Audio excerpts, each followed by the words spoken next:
Hello, greetings. Thank you so much for inviting us to the stage here. This is really an honor to have this opportunity, to have this conversation with two of the greatest thinkers on international relations, Dr. Mearsheimer and Sir Robin Niblett.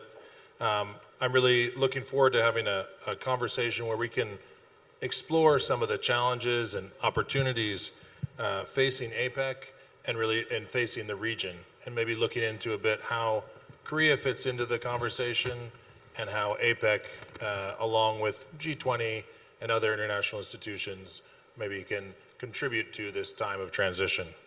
So before I hand it over to the distinguished panelists, we know them all. Dr. Mearsheimer, distinguished Chicago chaired professor and leading proponent of political realism.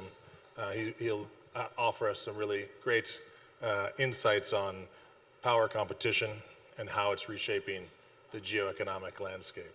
And Sir Robin Niblett, former director of Chatham House, I'm looking forward to hearing about his perspectives on the evolving relationship between the United States and China as he laid out in his book, The New Cold War. So please join me in warmly welcoming Dr. Mearsheimer and Sir Robin Niblett.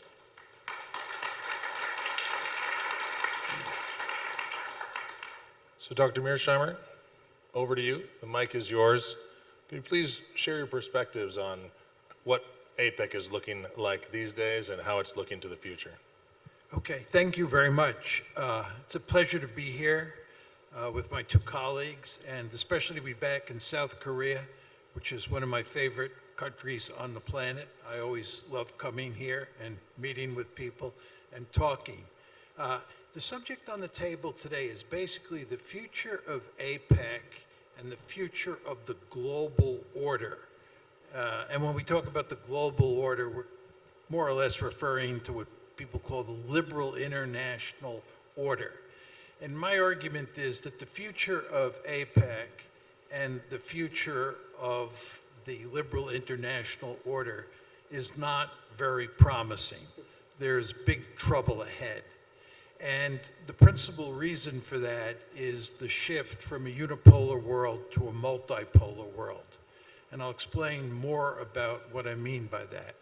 But I want to start off with a number of definitions to begin with, to give you a sense of the big picture, because I think you can only understand where APEC is headed and where the global order is headed if you want, by understanding what those terms mean.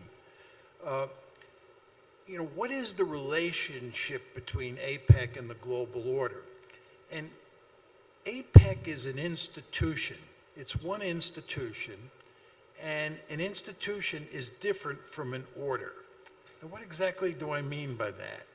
An institution is a body of rules. It's very important to understand that that's what institutions are. They're rules that allow the member states to interact with each other. They prescribe certain forms of acceptable behavior, and they proscribe unacceptable forms of behavior. That's what an institution is. APEC is an institution. NATO is an institution. An order, on the other hand, is a nest or a group of institutions that fit loosely together, that are also designed to manage relations among a group of states. So APEC is a building block in the global order, in the international order. So that's what you definitely have to keep in mind. Now, the second thing you want to understand is that great powers create institutions and great powers manage institutions. Countries like the United States, not South Korea, build institutions and they build orders. Furthermore, you want to keep in mind that institutions and orders can deal with security or economic issues, to put it in rather broad terms. So to go back to the Cold War, you had NATO and you had the European Community. which became the European Union. NATO was a security institution, and the European community was an economic institution. And I'll talk more about this in a minute, but they were all part of the Western order. There was a Western order in which NATO and the European community fit. Now, the next definitional issue, and the last one, which you want to pay a lot of attention to, is that there's a distinction between bounded orders and international orders. An international order includes all of the great powers in the system. A bounded order only includes one of the great powers. It does not include all of the other great powers. Now, you're probably saying to yourself, what exactly is he talking about? Is this political science speak? You know, bounded orders, international orders? I'll make it clear to you by talking about the Cold War, the unipolar moment, and the present.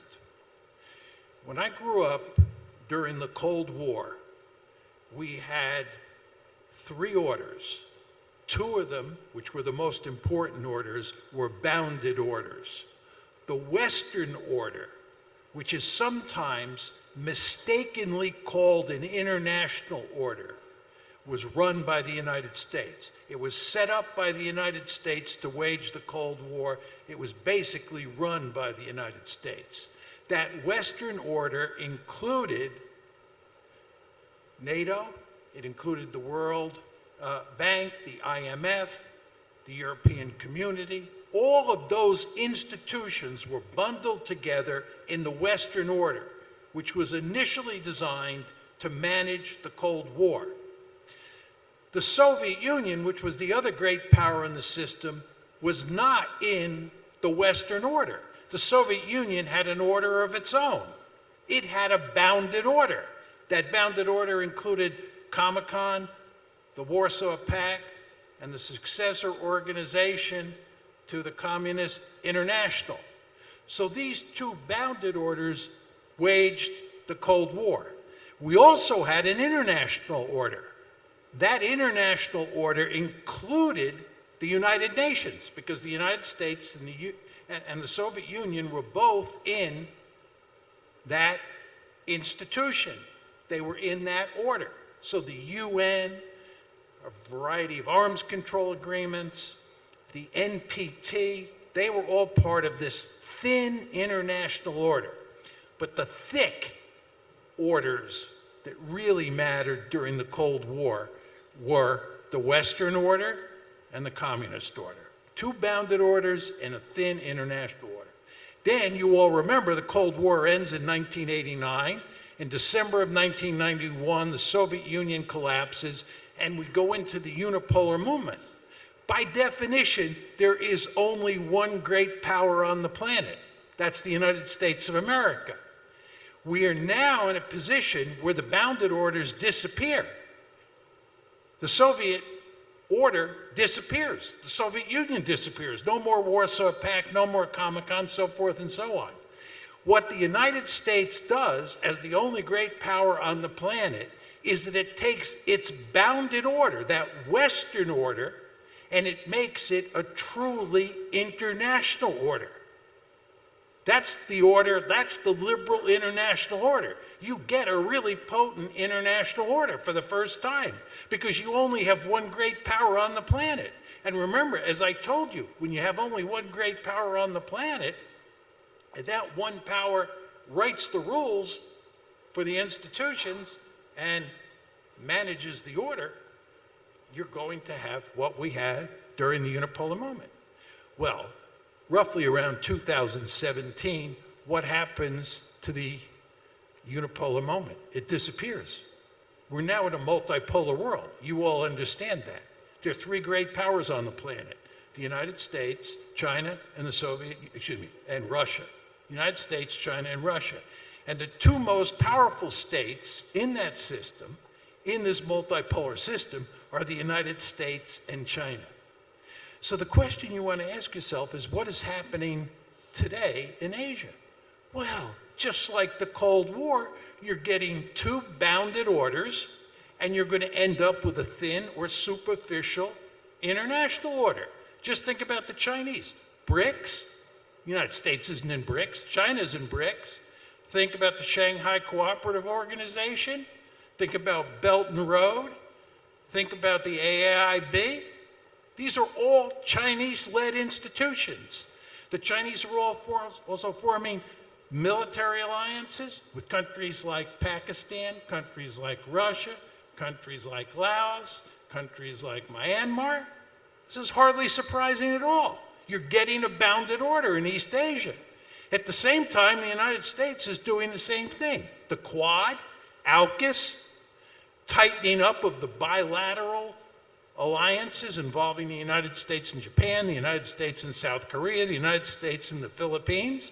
You're going to get two bounded orders in Asia, in East Asia, and those two bounded orders are going to wage a wicked security competition, just like the United States and the Soviets did during the Cold War.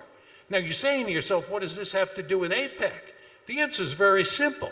APEC is an international institution, right? It's an international institution, and it's part of the international order. A really good example here you want to think about is the WTO. In 2001, the United States brought China into the WTO with great enthusiasm from first the Clinton administration, then the Bush administration. The World Trade Organization was going to help make China rich. We were really enthusiastic about that. Where is the World Trade Organization today? It's in the toilet bowl. It's in the toilet bowl. Why? We went from unipolarity to multipolarity. And you all understand, once you're in the world of multipolarity, great power security competition is back on the table. And when great power security competition is back on the table, and you've got at least two great powers in the system, you end up with bounded orders. And you still have an international order. You still have a United Nations. You still have a WTO. You still have APEC. But they are thin institutions. They do not matter that much. The bounded orders matter the most. Why? Because security always trumps economics.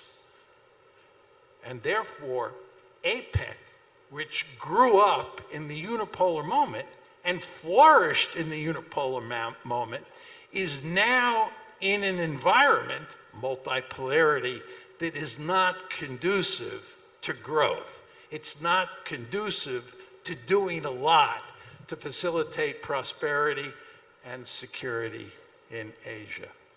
So that is, in a nutshell, my basic story about where APEC is today and where it's headed. Thank you. Well, thank you, Dr. Mearsheimer.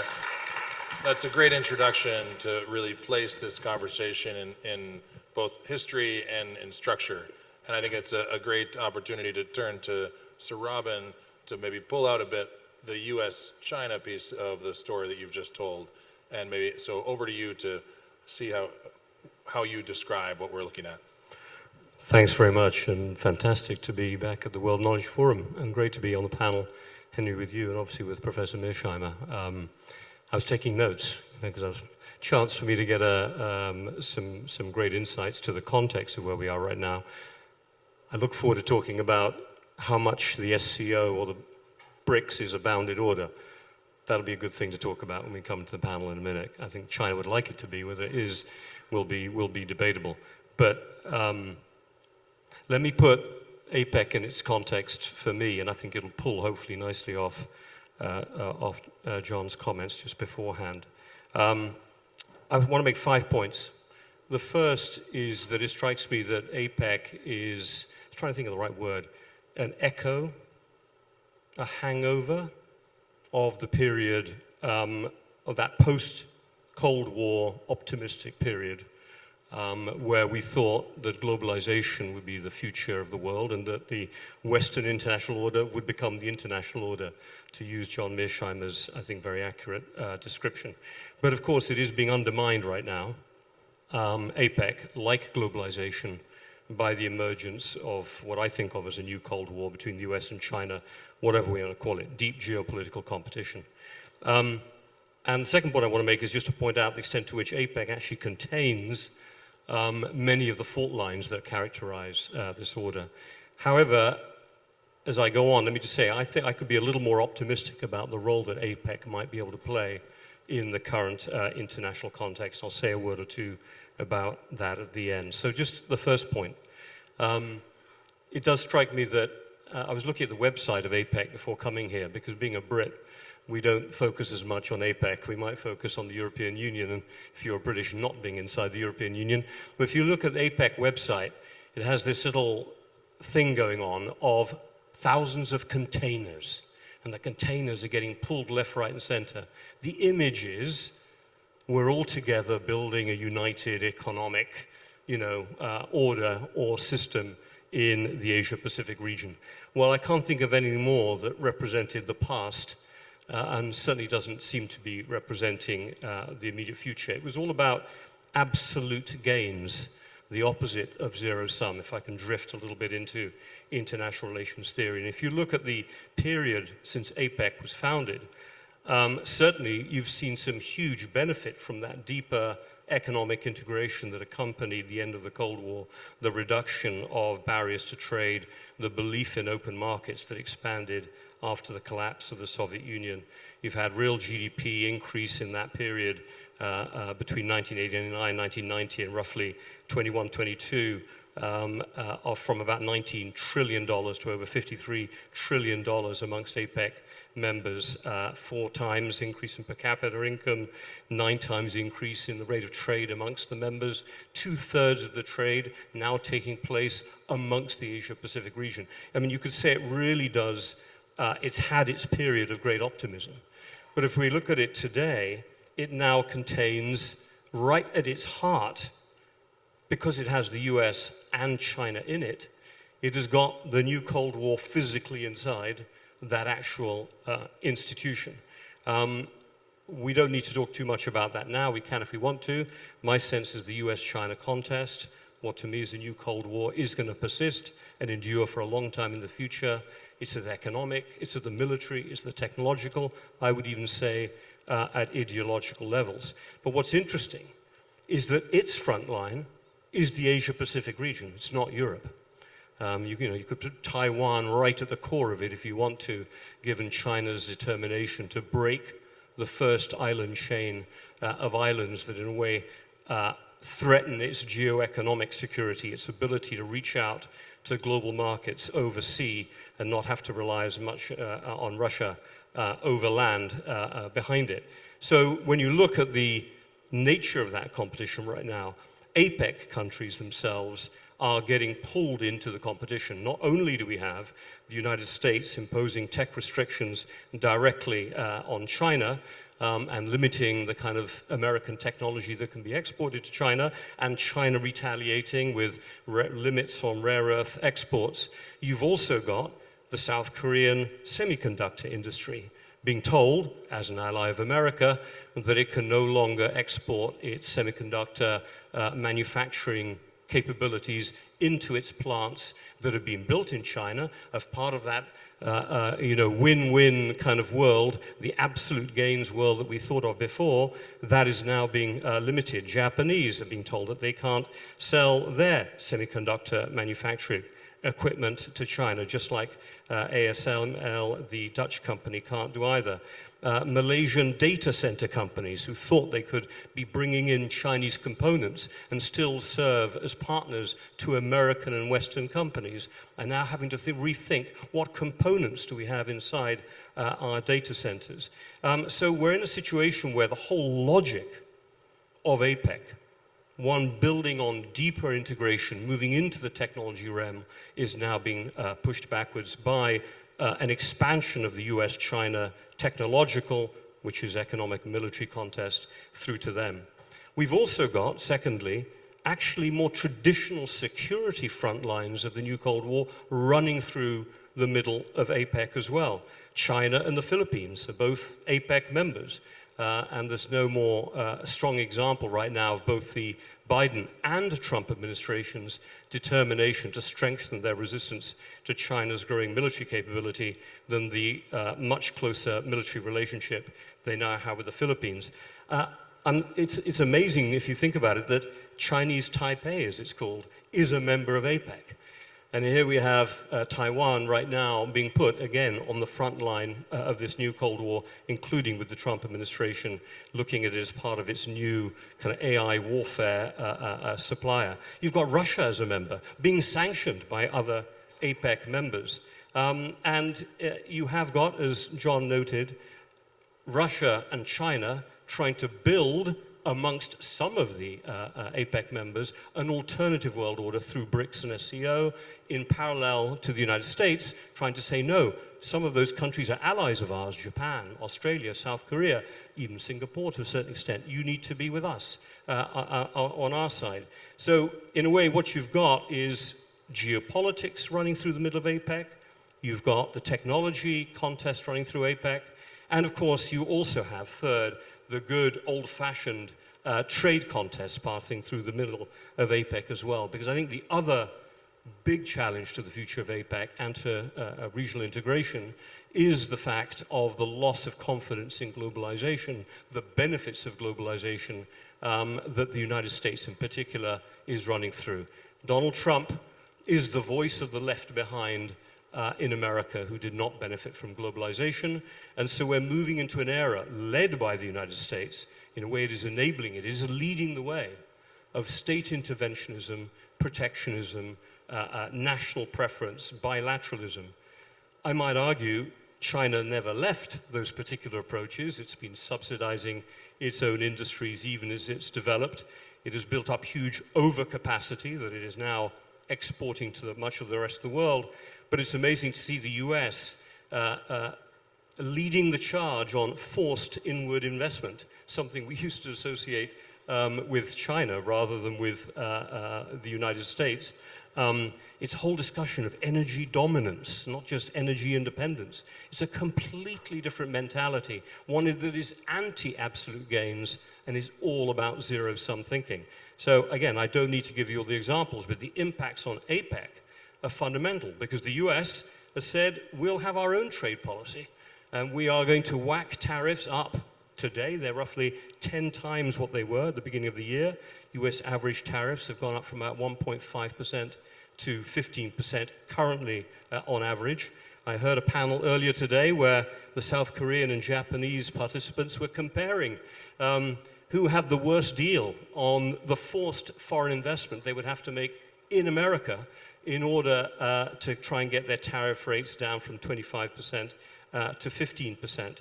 And I think most interestingly for APEC, the kind of solution that many APEC members, especially ASEAN members, but also Mexico, maybe to a certain extent Canada, the solution they had to the beginning of the new Cold War, which was this famous China plus one idea.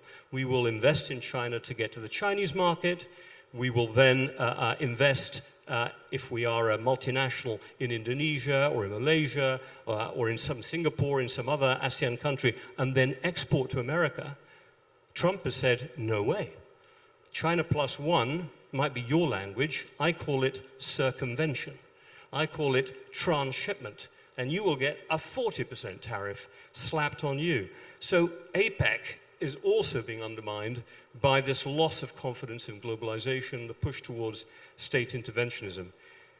Now, you talked about opportunities, Henry, so let me not all be negative and maybe hand over in the last couple of minutes onto how things might not be entirely negative.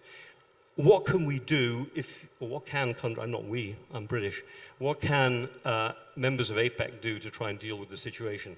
I mean, one option is keep APEC alive. Do what Shinzo Abe did in Japan with the Trans-Pacific Partnership. Say, well, look, the US may not be a valuable player, but what the hell, we'll keep it going. Let's buy time. At some point, a future US administration might join. Now, another way to think about it is actually to be also, while you're buying time, think, you know what, Trump, his bark is worse than his bite. He says he's going to do all these things, but actually, you know what, we can keep doing triangulation. We can keep doing circumvention, because there's no way American customs officials are ever going to keep up with all of the complicated rules of origin, ideas that the Trump administration is trying to put in to avoid circumvention. And if you're not an ally of America, if you're Indonesia, if you're Malaysia, if you're Vietnam, you can probably get away with a lot tougher if you're Japan or South Korea and you depend on America for your security. There's also the option to kind of go sub-regional within the APEC zone. ASEAN has a new 2026 economic community framework. We'll see what becomes of it, but there's also a new digital project to deepen digital trade. You've also got, interestingly, the Regional Comprehensive Economic Partnership, China-led initiative, but it's reduced tariffs on something like 90% of trade amongst the bulk of APEC members, excluding the United States, excluding Canada, excluding Mexico, excluding many of the, depends where you're looking at it, the American side of the Pacific side. But RCEP itself is a huge trade agreement. It's 3 billion people. It's 30% of the world GDP. And actually, in that typical Chinese way, it's quietly opening up markets amongst its members quite intelligently. Now, that's one way of looking at it. I think also, if I can think of it in a slightly more international relations standpoint, APEC is interesting because maybe it could also be a soft bridge for the US and China. APEC does not need to be dominated by the US and China. One of the most famous APEC summits recently was the 2023 one, when Biden met with Xi Jinping. They buried the hatchet. Many people are hoping that the meeting in Gyeongju in late October, maybe we will have another Trump-Xi meeting, and maybe again they will carry on the discussions on nuclear confidence-building measures, should we call them, that Trump certainly is incredibly supportive of, and I imagine Xi Jinping might be as well. So it may be that APEC provides, again, back to John, your point, being a bit of a part of an international system, because it's got Russia and the United States in it. Maybe they can use it as a framework to try to lessen some of the restrictions they have. But the last point, very last point I want to make, and maybe it's a little bit different from John's point, you described Henry at the beginning as John as part of the realist school of international relations. I'm a Brit. And when I did my PhD quite a long time ago, I discovered a thing called the English School of International Relations. And the English school believes that states tend to compete with each other all the time. They're not very utopian, but they do believe in a thing called international society, that the majority of countries do want rules, and it's possible that in the future, the majority of countries, including the majority of APEC, by deepening and thickening areas of sectoral and functional cooperation, for example, energy resilience, grids, standards for green technology, climate negotiations, in all of the areas that APEC is actually doing a lot of work, they might be able to sustain some of the thickening of the relationships. It won't be open trade anymore, but it might be a world in which continued foreign investment, continued economic progress can be made, and the US and China will be left to one side to worry about things on their side. That would be my optimistic outcome, to try and finish on a slightly up note. Well, thanks for that. I think between these two presentations, we have the structure that's laid out, and I think some very detailed and insightful perspectives on how APEC could fit into that order. Before we go maybe further down the structural road, I'd like to bring it just briefly maybe to Korea. And just for you, Dr. Mearsheimer, just what kind of agency does a country like South Korea have in this the new order that you've described with, I mean, whether it's related to the thin bound order of institutional order that APEC represents, or in the more multipolar sense? And then for you, Sir Robin, just to maybe expand a little bit on what you hinted at, just what is South Korea, specifically is its kind of next step here, given what we've been laying out here today? Let me just start by saying that Robin made the point, which I completely agree with, that states need rules. institutions are of enormous importance in a complex world like the one that we live in. You absolutely need institutions and you need order. Now, the question is, what kind of agency does Korea have in this order? And the answer is not much at all. And there are two reasons for that. First of all, great powers build and maintain institutions, and great powers build and maintain orders. And Korea is allied with the United States. This is in Korea's national interest. But as you all know, the United States is a ruthless great power. It likes to portray itself as a benign great power. We're the good guys, the Chinese are the bad guys. Used to be that the Soviets were the bad guys. I don't believe any of this, right? The United States is a ruthless great power. It does what's in its interests. And Korea has to suffer the fact that it is in this alliance with the United States. It is part of the US-dominated order. And to make matters worse for Korea, Korea is a frontline state. If you're Australia, you're far enough away from China that you can get away with quite a bit. But if you're South Korea, there's not a lot that you can get away with. Japan can get away with more than South Korea can because Japan is a bigger country. South Korea is a small country, it's a frontline state, and it is in an order that is run by a ruthless great power. So the amount of maneuver room you have is not much at all. Am I happy about telling you that? No. I understand why a South Korean would not want to hear that message. But I am a realist with both a capital R and a little r. Yeah, completely agree with that. Maybe let me pull off back where John is. And I was going to write down here, just written down for myself, because Korea has limited choices for the reason that John just said, it has to choose sides. So in this context, South Korea cannot be a swing player. The more meaningful, the more intense the new Cold War between the US and China, and it is at a phase where this Cold War does not have rules yet. We're not at the end of the Cold War, we're not even halfway through it. At least you had rules in the last one, but there are no rules yet in the US-China one, or very few. In that case, of that phase, or in this phase, South Korea has to pick sides. What do I mean by that specifically? Technologically, it has to pick the US. It has to obey the demand, not to support China in its journey to become a more powerful technological competitor. Now, I might add, it's probably in South Korea's interest to do that, because it looks to me, I'm not an expert like some people are in where Chinese technology policy, capabilities are going, or South Korea's, but as an amateur looking at it from the outside, it looks to me that China is going to eat South Korea's lunch pretty soon in just about every area of technology. But the thing that South Korea will have is preferential access potentially to the US market and to the market of other US allies in Europe, in Australia, in Japan, where we're all going to have to make sure there's less Chinese technology. And although the South Korean technology might be a bit more expensive, it will be maybe not as heavily tariffed, and it will be allowed in because you're on the right side of the security contest with China. So I think you have to choose, go ahead and choose. That'd be the first point. Second, South Korea has a chance to be a reliable investor, specifically in the US. Despite this messy situation with the subcontractor workers at the Hyundai plant that has coincided with this meeting, teething troubles is the way I would describe it probably, but it's the right long-term play. And the more interesting play as well would be to see South Korean companies teamed up maybe with American companies going global to compete against the Chinese offer.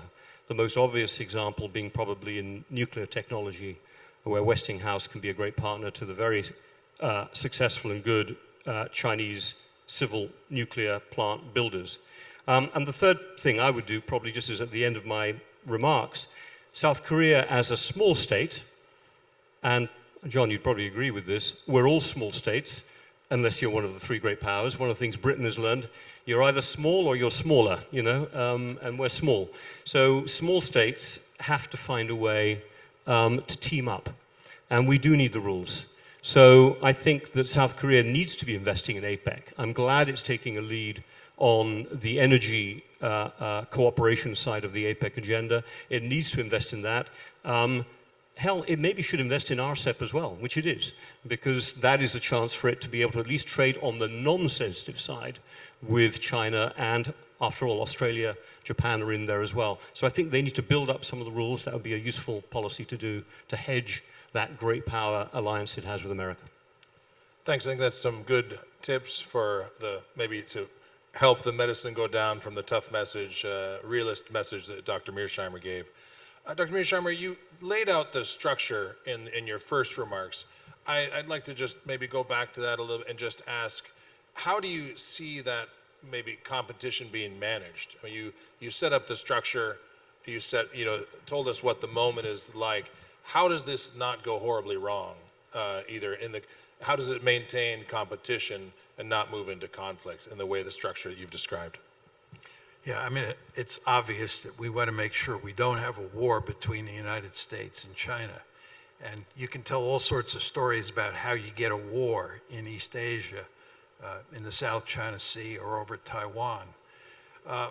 Here's the basic problem that you face. The basic problem is that anytime you get into a security competition involving countries like the United States and China, each side is trying to take advantage of the other side. They're competing for power. We're looking for opportunities to gain advantages over the Chinese, and the Chinese, for good reason, are looking to take advantage of us. I've said many times publicly, if I were the national security advisor in Beijing, I'd tell Xi Jinping, we want to push the Americans out of East Asia. We want to push them beyond the first island chain. We want to push them beyond the second island chain. And then we want to dominate East Asia. We want to tell the South Koreans and the Japanese that we call the tune in East Asia, and you dance to our tune. That's what I'd do if I were a Chinese leader. That's the way it works in the Western Hemisphere. That's how we run the Western Hemisphere. You've all heard about the Monroe Doctrine, right? But what you get here is you get two great powers who are competing with each other for advantage. When I was young, we used to talk about containment. You all know George Kennan was the father of containment. Then I came to realize, reading Bruce Cummings' work, you all know Bruce Cummings, I'm sure, who's one of the great Korean experts in the United States. But he taught me that the United States not only engaged in containment, we engaged in rollback. Rollback. And the first example of rollback was when we crossed the 38th parallel in 1950, right? We were trying to roll back the Soviets during the Cold War, right? So the problem that you face in the U.S.-China competition is the United States won't merely be concerned with containment, it'll be interested in rollback. And I don't have to tell you that the mere mention of the word rollback tells you there's potential trouble. Now, just to get to the management side of the story, the upside, and it's a qualified upside, is we're talking about two countries that have lots of nuclear weapons. And you all know what happens if nuclear weapons get used. Not good things. So we have a very powerful incentive to make sure that we don't get into a crisis, and that if we do get into a crisis, we manage it because of nuclear weapons.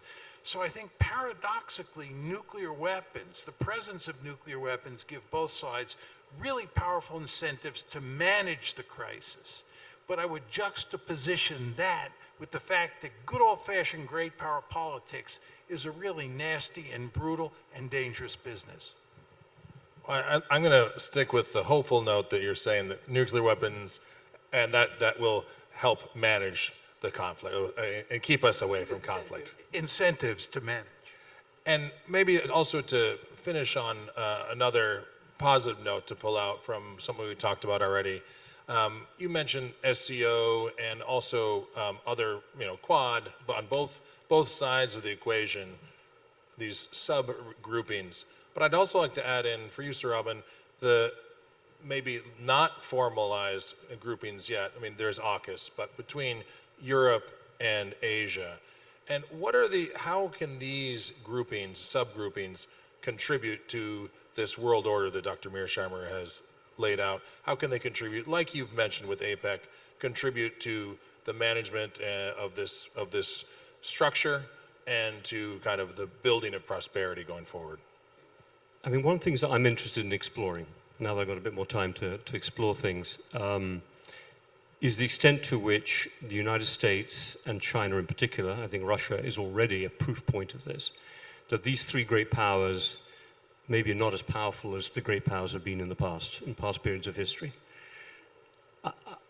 It needs testing as a thesis, but if you look at the United States with its current debt level, you look at what Donald Trump considers, and some Democratic leaders also considered, the overuse of the dollar and America's hold of the choke points of the financial system, overuse of those tools as part of their foreign policy in the last 10 years.